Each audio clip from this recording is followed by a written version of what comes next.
مغل بادشاہ شاہجہاں نے ٹھٹہ کے لوگوں کو ایک شاندار تحفہ دیا جو کہ آج بھی اپنی عظمت کی گواہی دیتا ہے۔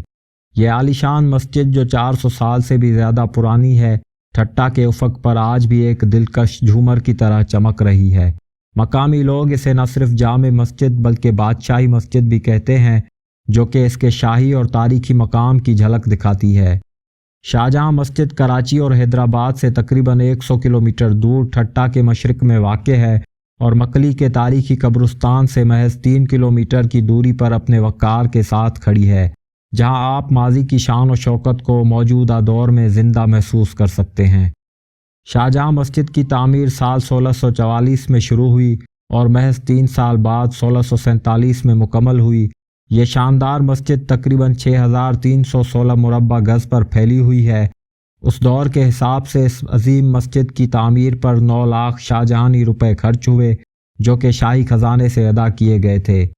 اس مسجد کی سب سے حیرت انگیز خصوصیت اس کے 100 دلکش گنبد ہیں جو اس عمارت کی شان میں اضافہ کرتے ہیں، لیکن یہ محض جمالیاتی خوبصورتی کی بات نہیں بلکہ اس عظیم شاہکار کی تعمیر کا ایک شاندار راز بھی ہے۔ اس مسجد کو اس طرح سے ڈیزائن کیا گیا ہے کہ امام کی آواز بغیر کسی جدید آڈیو سسٹم کے پورے مسجد میں گونجتی ہے۔ شاہجہاں مسجد ٹھٹہ کی ایک اور خصوصیت جو اسے دیگر مساجد سے ممتاز کرتی ہے وہ اس کی خطابت کا اعزاز ہے، جو ایک ہی خاندان میں 9 پشتوں سے چلا آ رہا ہے۔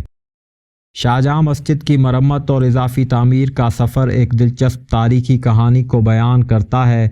1657 میں شہنشاہ شاہجہاں کے آخری برسوں میں میر جلال رضوی نے مسجد کا موجودہ فرش تعمیر کروایا، جو آج بھی اپنی عمدگی کے ساتھ پوری مسجد میں چمکتا ہے۔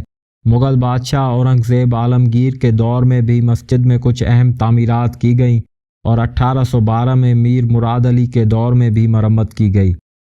برطانوی دور میں مسجد کی دیکھ بھال 1855 میں سندھ کے کمشنر بارٹل فریئر اور پھر 1894 میں گورنر سندھ ہنری جیمس کے ذریعے کی گئی، لیکن شاہجہاں مسجد کی تزئین و آرائش میں سب سے بڑا قدم سابق وزیر اعظم پاکستان ذوالفقار علی بھٹو نے اٹھایا۔ 1975 میں ان کے دور حکومت میں مسجد کے گرد ایک خوبصورت 4 دیواری تعمیر کی گئی اور صدر دروازے کے سامنے ایک دلکش باغ بنایا گیا، جس نے مسجد کی عظمت اور خوبصورتی میں 4 چاند لگا دیے۔ شاہجہاں مسجد کے حوالے سے کئی دلچسپ دیو مالائی اور تاریخی کہانیاں مشہور ہیں۔ کہا جاتا ہے کہ اس عظیم مسجد کی حفاظت جنات کے حوالے ہے، جو اس کی تقدیس و جلال کو برقرار رکھتے ہیں۔ ایک اور دلچسپ کہانی یہ ہے کہ یہ مسجد اسی مقام پر تعمیر کی گئی ہے جہاں جلا وطنی کے دوران مغل بادشاہ شاہجہاں نماز پڑھا کرتے تھے۔